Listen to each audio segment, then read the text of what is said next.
يعتذرون إليكم إذا رجعتم إليهم قل لا تعتذروا لن نؤمن لكم قد نبأنا الله من أخباركم وسيرى الله عملكم ورسوله ثم تردون إلى عالم الغيب والشهادة فينبئكم بما كنتم تعملون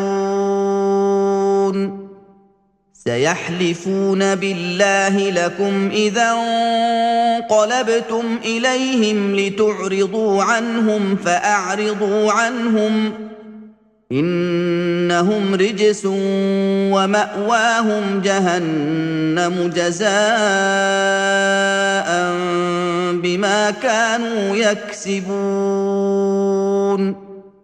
يحلفون لكم لترضوا عنهم فإن ترضوا عنهم فإن الله لا يرضى عن القوم الفاسقين الأعراب أشد كفرا ونفاقا وأجدر ألا يعلموا حدود ما أنزل الله على رسوله والله عليم حكيم ومن الأعراب من يتخذ ما ينفق مغرما ويتربص بكم الدوائر عليهم دائرة السوء والله سميع عليم ومن الأعراب من يؤمن بالله واليوم الآخر ويتخذ ما ينفق قربات عند الله وصلوات الرسول ألا إنها قربة لهم سيدخلهم الله في رحمته إن الله غفور رحيم والسابقون الأولون من المهاجرين والأنصار والذين اتبعوهم بإحسان رضي الله عنهم ورضوا عنه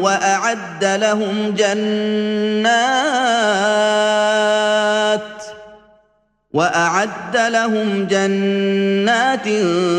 تجري تحتها الأنهار خالدين فيها أبدا ذلك الفوز العظيم وممن حولكم من الأعراب منافقون ومن أهل المدينة مردوا على النفاق لا تعلمهم نحن نعلمهم سنعذبهم مرتين ثم يردون إلى عذاب عظيم وآخرون اعترفوا بذنوبهم خلطوا عملا صالحا وآخر سيئا عسى الله أن يتوب عليهم إن الله غفور رحيم خذ من أموالهم صدقة تطهرهم وتزكيهم بها وصل عليهم إن صلاتك سكن لهم والله سميع عليم ألم يعلموا أن الله هو يقبل التوبة عن عباده ويأخذ الصدقات وأن الله هو التواب الرحيم وقل اعملوا فسيرى الله عملكم ورسوله والمؤمنون وستردون إلى عالم الغيب والشهادة فينبئكم بما كنتم تعملون وآخرون مرجون لأمر الله إما يعذبهم وإما يتوب عليهم والله عليم حكيم والذين اتخذوا مسجدا ضرارا وكفرا وتفريقا بين المؤمنين وإرصادا لمن حارب الله ورسوله من قبل وليحلفن إن أردنا إلا الحسنى والله يشهد إنهم لكاذبون لا تقم فيه أبدا لمسجد أسس على التقوى من أول يوم أحق أن تقوم فيه رجال يحبون أن يتطهروا والله يحب المطهرين أفمن أسس بنيانه على تقوى من الله ورضوان خير أم من أسس بنيانه على شفا جرف هار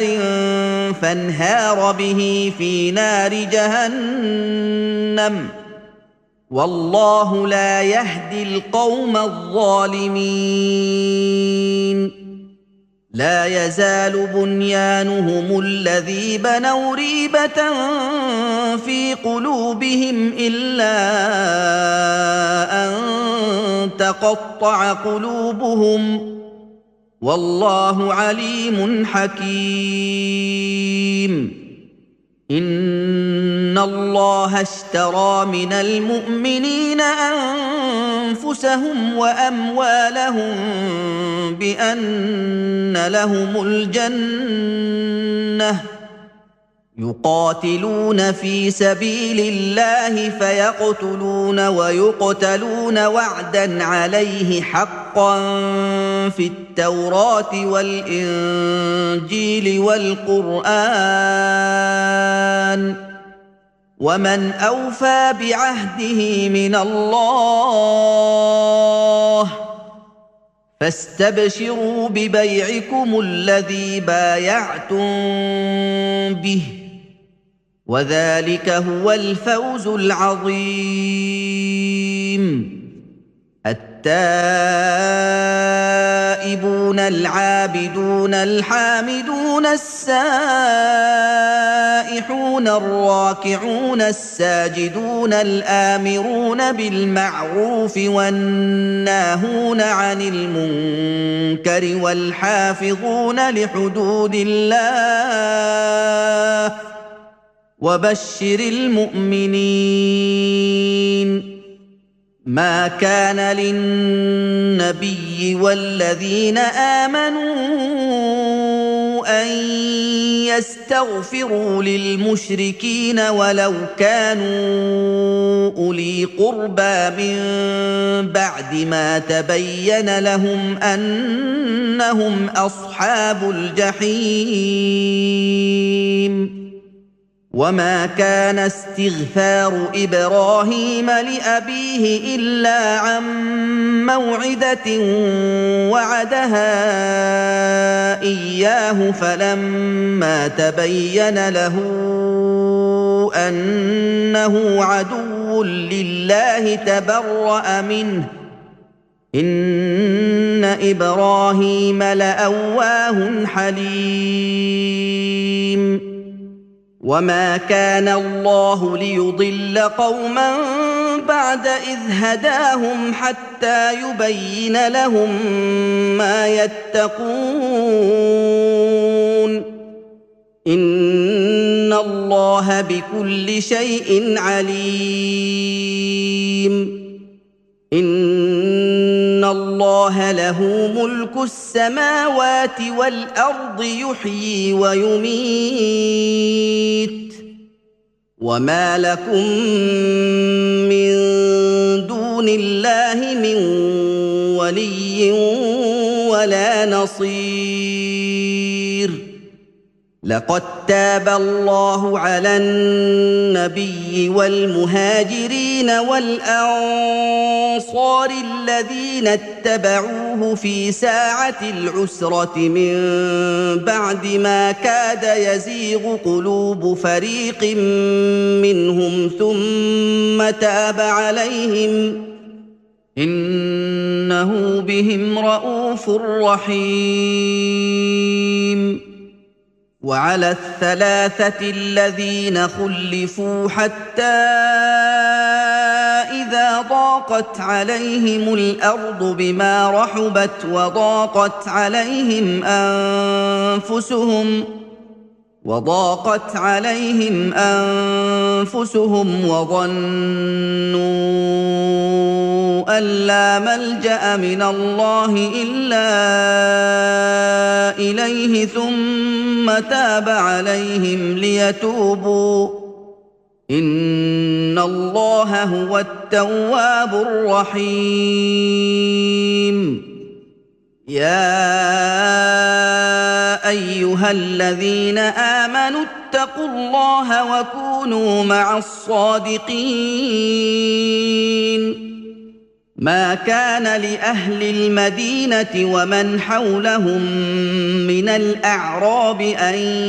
يتخلفوا عن رسول الله ولا يرغبوا بأنفسهم عن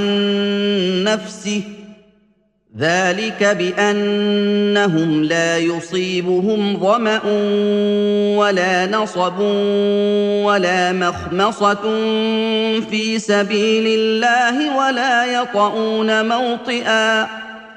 ولا يطؤون موطئا يغيظ الكفار ولا ينالون من عدو نيلا إلا كتب لهم به عمل صالح إن الله لا يضيع أجر المحسنين. ولا ينفقون نفقة صغيرة ولا كبيرة ولا يقطعون واديا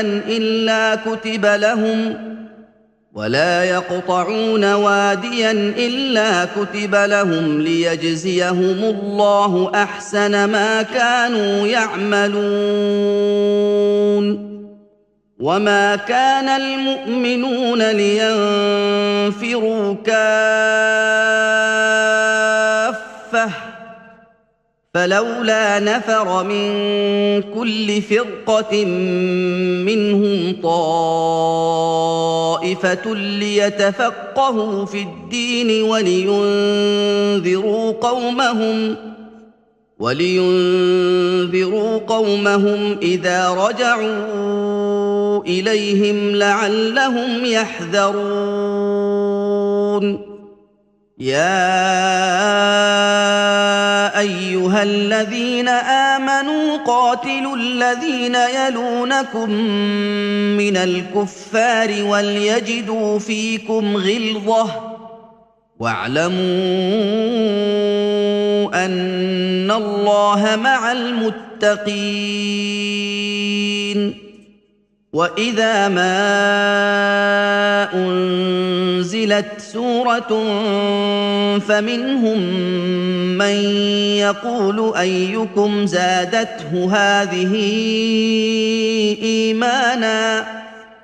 فأما الذين آمنوا فزادتهم إيمانا وهم يستبشرون. وأما الذين في قلوبهم مرض فزادتهم رجسا إلى رجسهم وماتوا وهم كافرون. أولا يرون أنهم يفتنون في كل عام مرة أو مرتين ثم لا يتوبون ولا هم يذكرون. وإذا ما أنزلت سورة نظر بعضهم إلى بعض هل يراكم من أحد ثم انصرفوا صرف الله قلوبهم بأنهم قوم لا يفقهون لقد جاءكم رسول من أنفسكم عزيز عليه ما عنتم حريص عليكم بالمؤمنين رءوف رحيم فإن تولوا فقل حسبي الله لا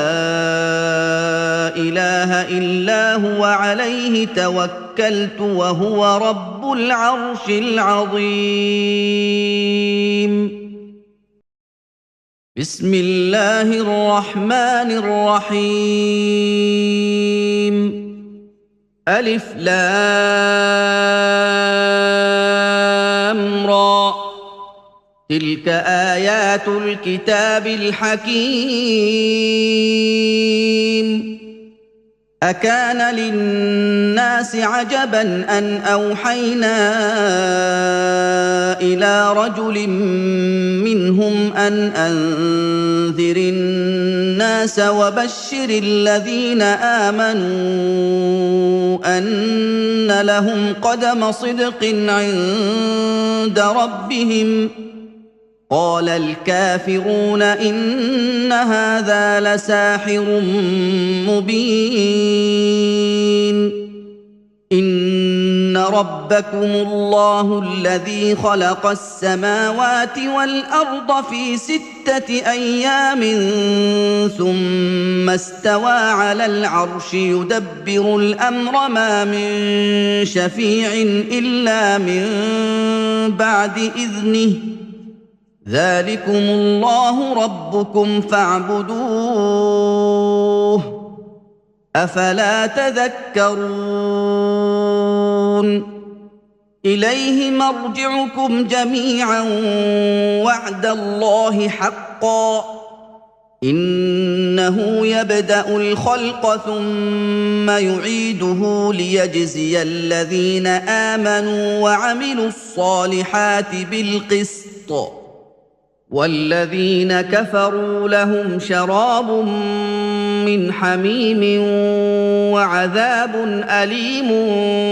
بما كانوا يكفرون هو الذي جعل الشمس ضياء والقمر نورا وقدره منازل لتعلموا عدد السنين والحساب ما خلق الله ذلك إلا بالحق يفصل الآيات لقوم يعلمون إن في اختلاف الليل والنهار وما خلق الله في السماوات والأرض لآيات لقوم يتقون إن الذين لا يرجون لقاءنا ورضوا بالحياة الدنيا واطمأنوا بها والذين هم عن آياتنا غافلون أولئك مأواهم النار بما كانوا يكسبون إن الذين آمنوا وعملوا الصالحات يهديهم ربهم بإيمانهم تجري من تحتهم الأنهار في جنات النعيم دعواهم فيها سبحانك اللهم وتحيتهم فيها سلام وآخر دعواهم أن الحمد لله رب العالمين ولو يعجل الله للناس الشر استعجالهم بالخير لقضي إليهم أجلهم فنذر الذين لا يرجون لقاءنا في طغيانهم يعمهون وإذا مس الإنسان الضر دعانا لجنبه أو قاعدا أو قائما فلما كشفنا عنه ضره مر كأن لم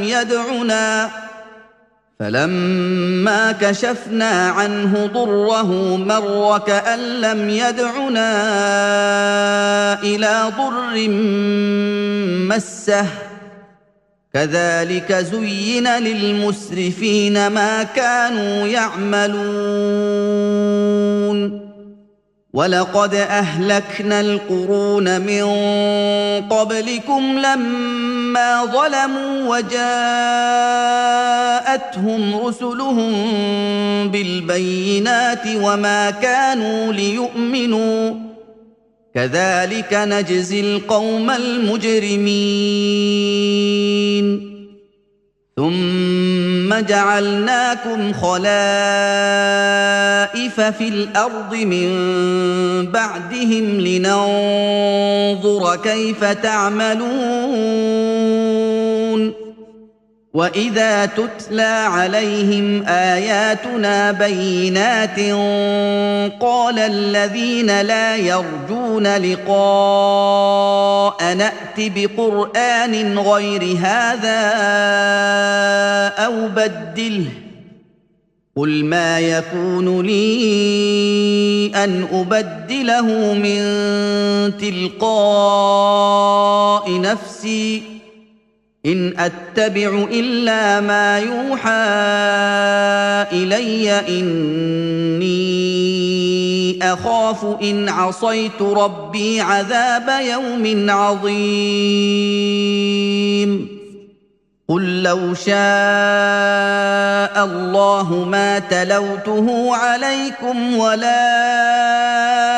أدراكم به فقد لبثت فيكم عمرا من قبله أفلا تعقلون فمن أظلم ممن افترى على الله كذبا أو كذب بآياته إنه لا يفلح المجرمون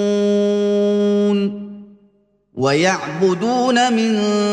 دون الله ما لا يضرهم ولا ينفعهم ويقولون هؤلاء شفعاؤنا عند الله قل أتنبئون الله بما لا يعلم في السماوات ولا في الأرض سبحانه وتعالى عما يشركون وما كان الناس إلا أمة واحدة فاختلفوا ولولا كلمة سبقت من ربك لقضي بينهم فيما فيه يختلفون ويقولون لولا أنزل عليه آية من ربه فقل إنما الغيب لله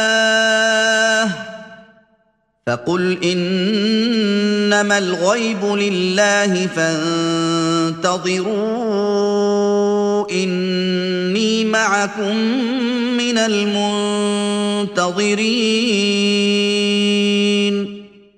وإذا أذقنا الناس رحمة من بعد ضراء مستهم إذا لهم مكر في آياتنا قل الله أسرع مكرا إن رسلنا يكتبون ما تمكرون هو الذي يسيركم في البر والبحر حتى إذا كنتم في الفلك وجرين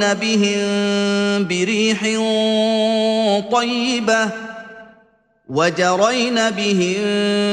بريح طيبة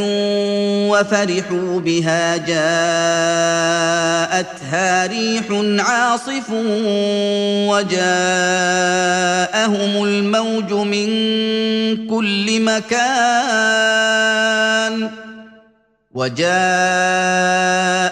الموج من كل مكان وظنوا أنهم أحيط بهم دعوا الله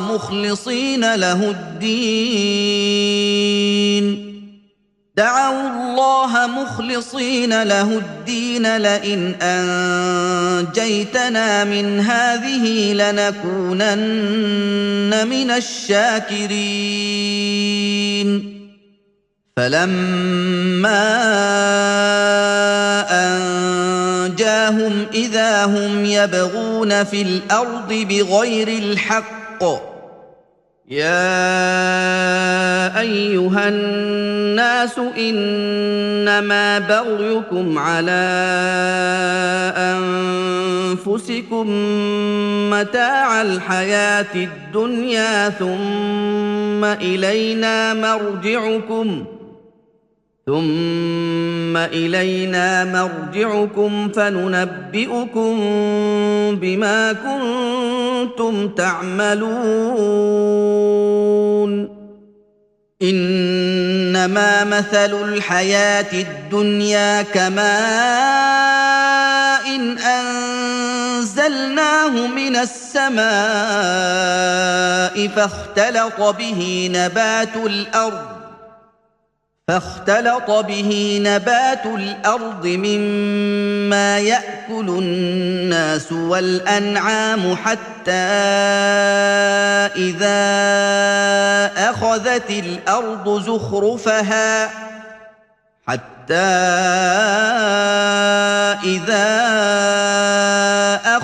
الأرض زخرفها وزينت وظن أهلها أنهم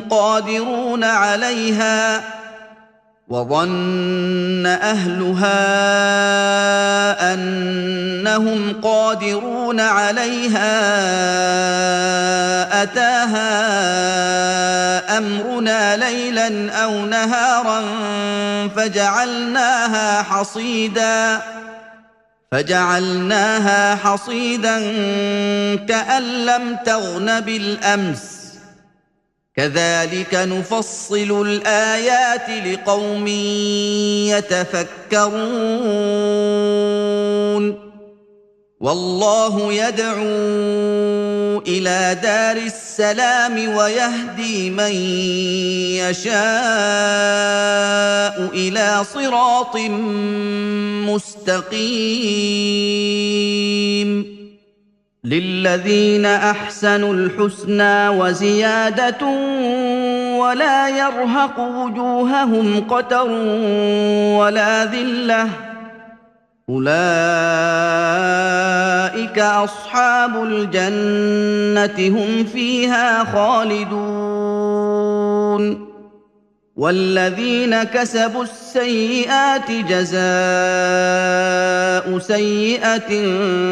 بمثلها وترهقهم ذلة ما لهم من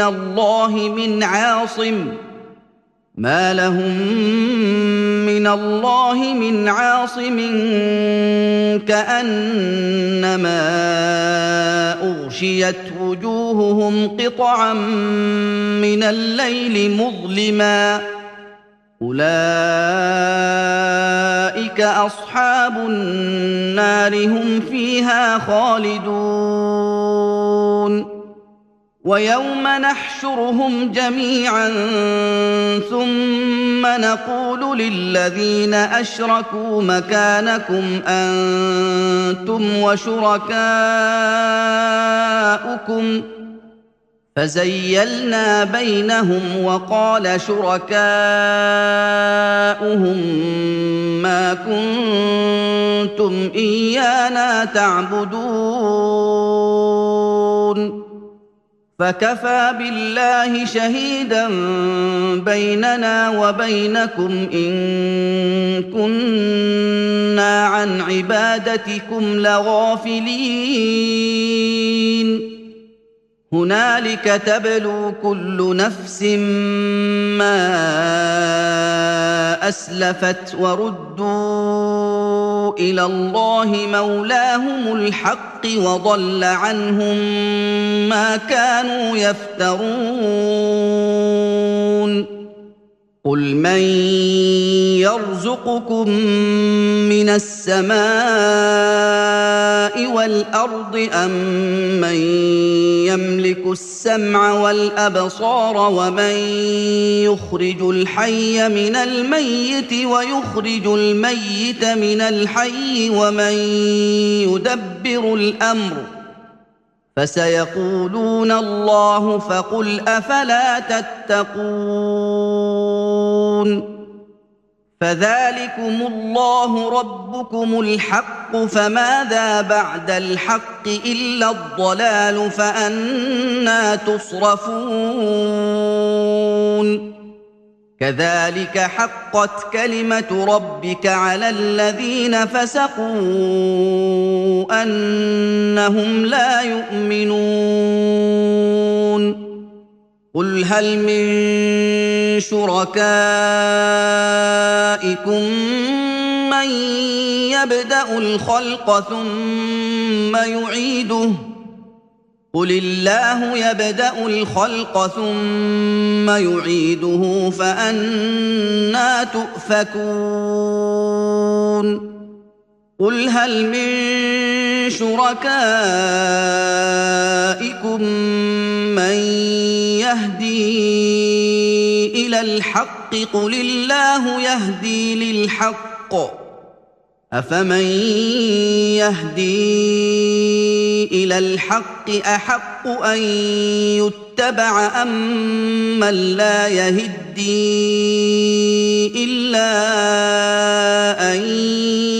يهدى فما لكم كيف تحكمون وما يتبع أكثرهم إلا ظنًّا إن الظن لا يغني من الحق شيئا إن الله عليم بما يفعلون وما كان هذا القرآن أن يفترى من دون الله ولكن تصديق الذي بين يديه وتفصيل الكتاب لا ريب فيه من رب العالمين أم يقولون افتراه قل فأتوا بسورة مثله وادعوا من استطعتم من دون الله إن كنتم صادقين بل كذبوا بما لم يحيطوا بعلمه ولما يأتهم تأويله كذلك كذب الذين من قبلهم فانظر كيف كان عاقبة الظالمين ومنهم من يؤمن به ومنهم من لا يؤمن به وربك أعلم بالمفسدين وإن كذبوك فقل لي عملي ولكم عملكم أنتم بريئون مما أعمل وأنا بريء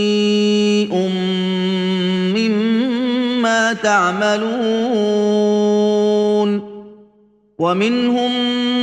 من يستمعون إليك أفأنت تسمع الصم ولو كانوا لا يعقلون ومنهم من ينظر إليك أفأنت تهدي العمي ولو كانوا لا يبصرون إن الله لا يظلم الناس شيئا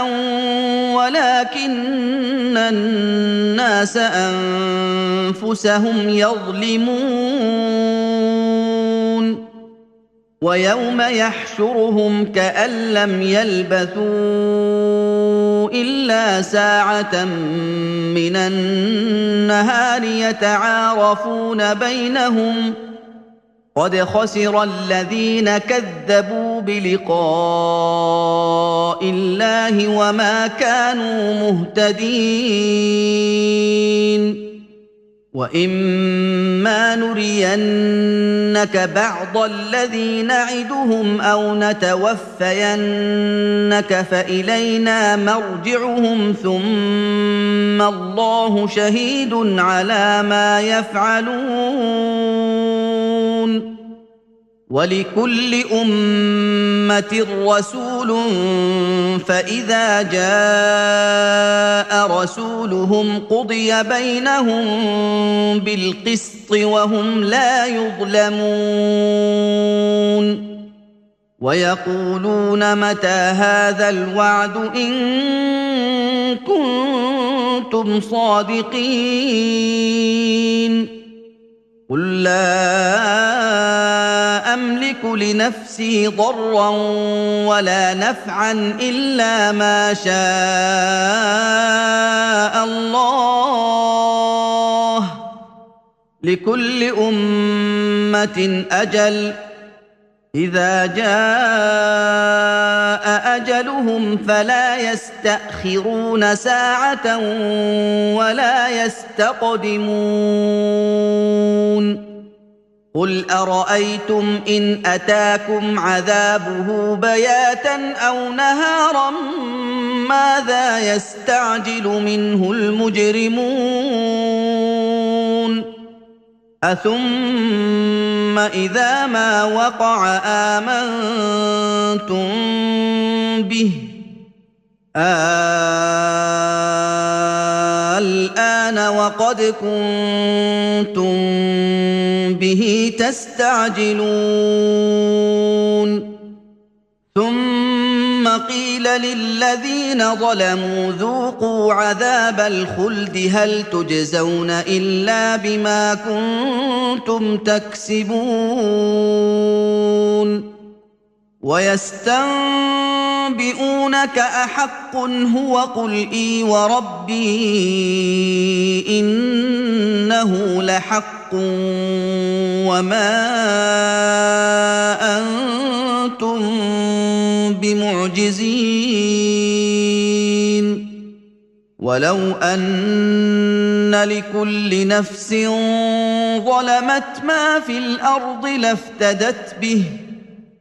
وأسروا الندامة لما رأوا العذاب وقضي بينهم بالقسط وهم لا يظلمون ألا إن لله ما في السماوات والأرض ألا إن وعد الله حق ولكن أكثرهم لا يعلمون هو يحيي ويميت وإليه ترجعون يا أيها الناس قد جاءتكم موعظة من ربكم وشفاء لما في الصدور وشفاء لما في الصدور وهدى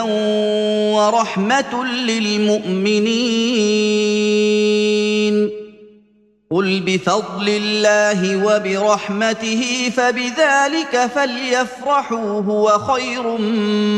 مما يجمعون. قل أرأيتم ما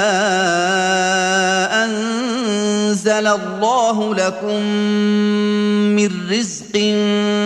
فجعلتم منه حراما وحلالا قل الله أذن لكم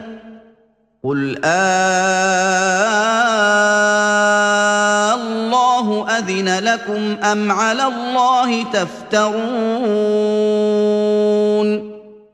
وما ظن الذين يفترون على الله الكذب يوم القيامة إن الله لذو فضل على الناس ولكن أكثرهم لا يشكرون. وما تكون في شأن وما تتلو منه من قرآن ولا تعملون من عمل إلا كنا عليكم شهودا إذ تفيضون فيه وما يعزب عن ربك من مثقال ذرة في الأرض ولا في السماء ولا أصغر من ذلك ولا أكبر إلا في كتاب مبين. ألا إن أولياء الله لا خوف عليهم ولا هم يحزنون الذين آمنوا وكانوا يتقون. لهم البشرى في الحياة الدنيا وفي الآخرة لا تبديل لكلمات الله ذلك هو الفوز العظيم. ولا يحزنك قولهم إن العزة لله جميعا هو السميع العليم. ألا إن لله من في السماوات ومن في الأرض وما يتبع الذين يدعون من دون الله شركاء إن يتبعون إلا الظن وإن هم إلا يخرصون. هو الذي جعل لكم الليل لتسكنوا فيه والنهار مبصرا إن في ذلك لآيات لقوم يسمعون. قالوا اتخذ الله ولدا سبحانه هو الغني له ما في السماوات وما في الأرض إن عندكم من سلطان بهذا أتقولون على الله ما لا تعلمون. قل إن الذين يفترون على الله الكذب لا يفلحون. متاع في الدنيا ثم إلينا مرجعهم ثم نذيقهم العذاب الشديد بما كانوا يكفرون. واتل عليهم نبأ نوح إذ قال لقومه يا قوم إن كان كبر عليكم مقامي وتذكيري بآيات الله فعلى الله توكلت فأجمعوا أمركم وشركاءكم ثم لا يكن أمركم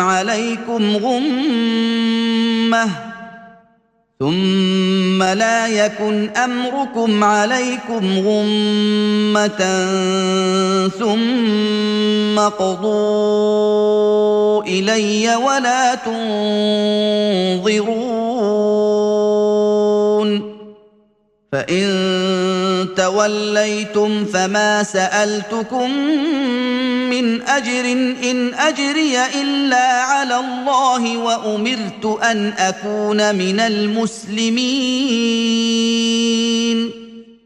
فكذبوه فنجيناه ومن معه في الفلك وجعلناهم خلائف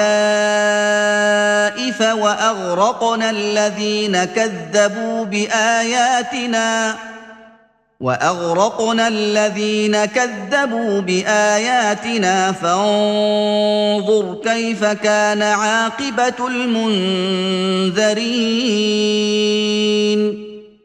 ثم بعثنا من بعده رسلا إلى قومهم فجاءوهم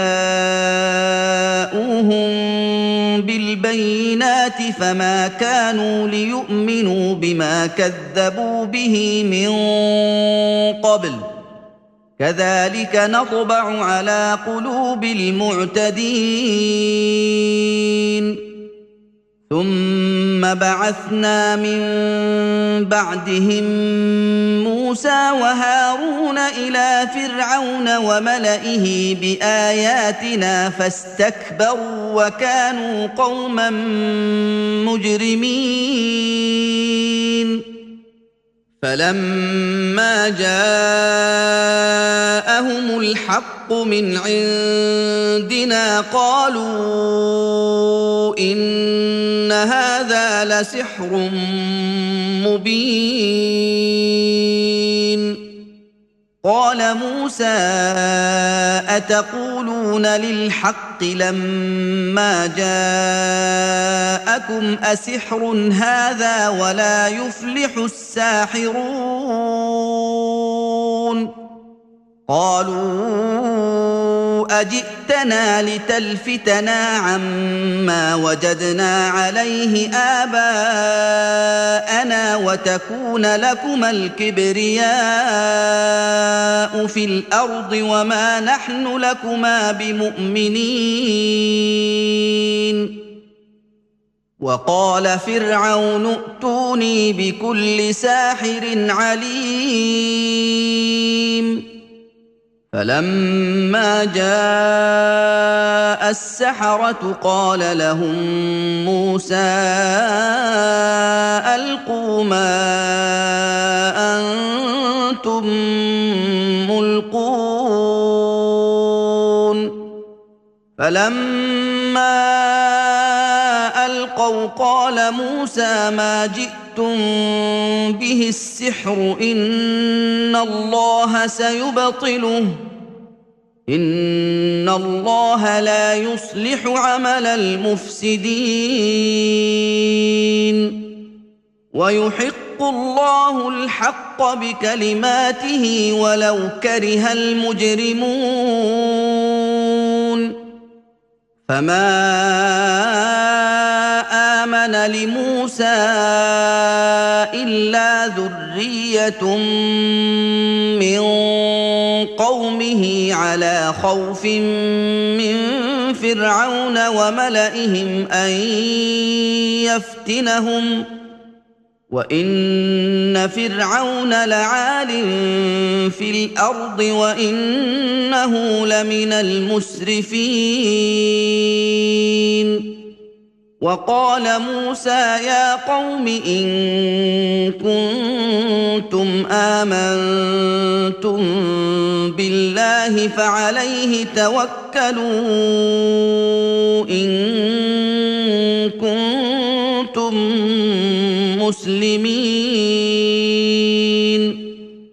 فقالوا على الله توكلنا ربنا لا تجعلنا فتنة للقوم الظالمين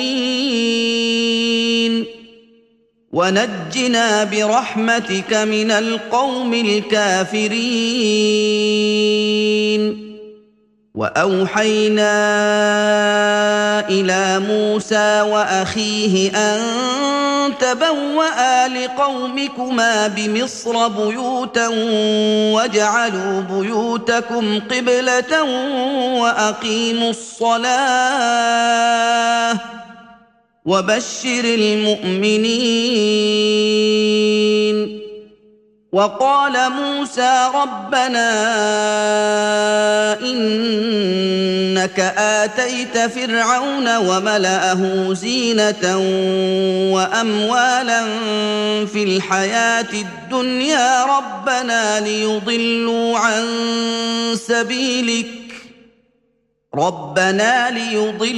عن سبيلك ربنا اطمس على أموالهم واشدد على قلوبهم فلا يؤمنوا حتى يروا العذاب الأليم قال قد أجيبت دعوتكما فاستقيما ولا تتبعان سبيل الذين لا يعلمون وجاوزنا ببني إسرائيل البحر فأتبعهم فرعون وجنوده بغيا وعدوا حتى إذا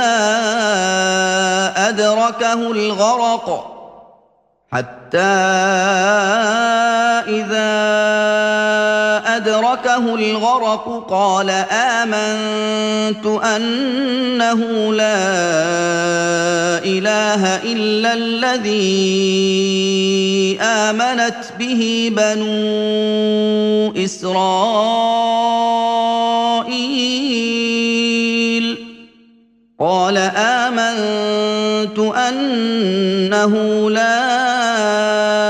إله إلا الذي آمنت به بنو إسرائيل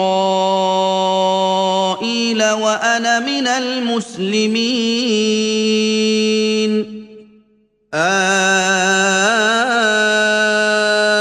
الآن وقد عصيت قبل وكنت من المفسدين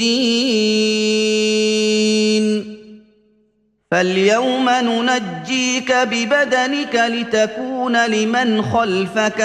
آية وإن كثيرا من الناس عن آياتنا لغافلون ولقد بوأنا بني إسرائيل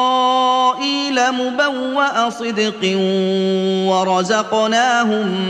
من الطيبات فما اختلفوا حتى جاءهم العلم إن ربك يقضي بينهم يوم القيامة فيما كانوا فيه يختلفون فإن كنت في شك مما أنزلنا إليك فاسأل الذين يقرؤون الكتاب من قبلك لقد جاءك الحق من ربك فلا تكونن من الممترين ولا تكونن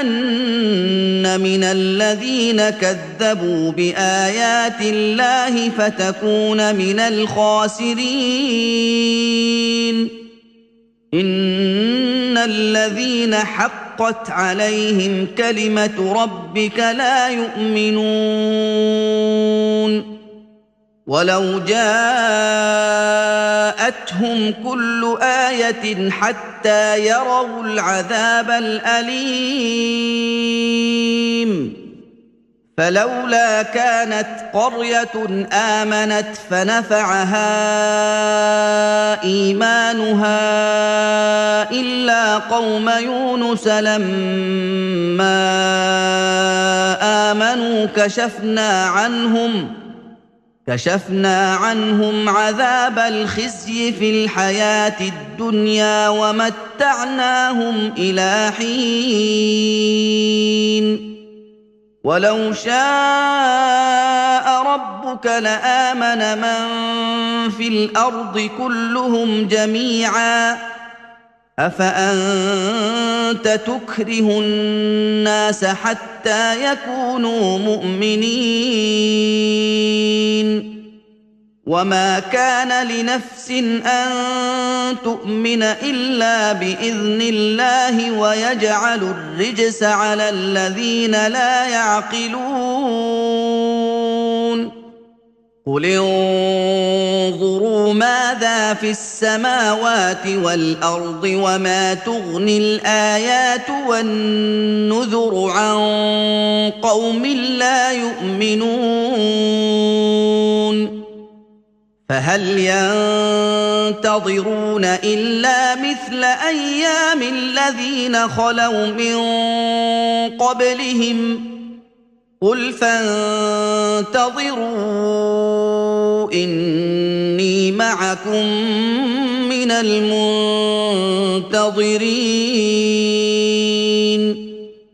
ثم ننجي رسلنا والذين آمنوا كذلك حقا علينا ننجي المؤمنين قل يا أيها الناس إن كنتم في شك من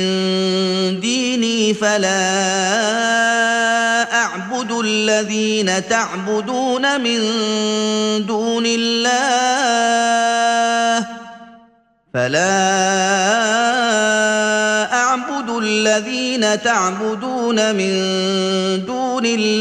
ولكن أعبد الله الذي يتوفاكم وأمرت أن أكون من المؤمنين وأن أقم وجهك للدين حنيفا ولا تكونن من المشركين ولا تدع من دون الله ما لا ينفعك ولا يضرك فإن فعلت فإنك إذا من الظالمين وإن يمسسك الله بضر فلا كاشف له إلا هو وإن يردك بخير فلا راد لفضله يصيب به من يشاء من عباده وهو الغفور الرحيم قل يا أيها الناس قد جاءكم الحق من ربكم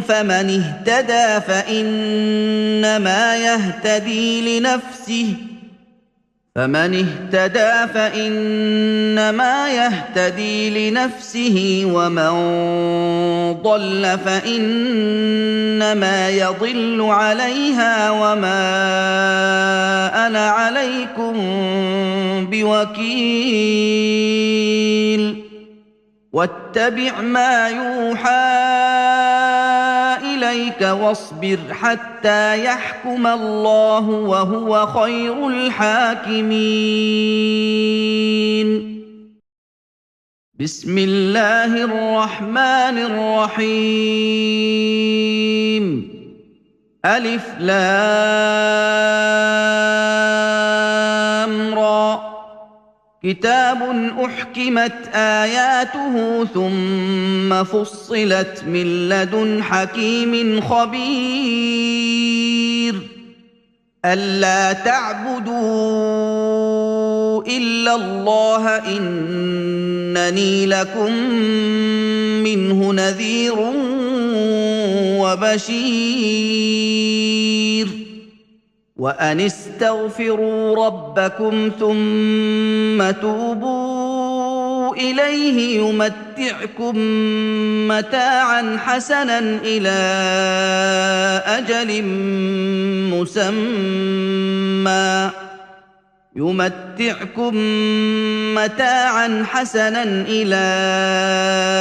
أجل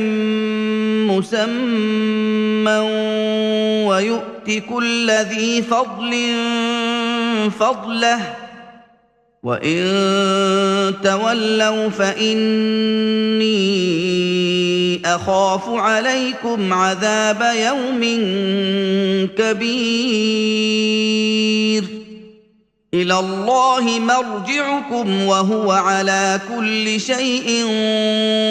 قدير ألا إنهم يثنون صدورهم ليستخفوا منه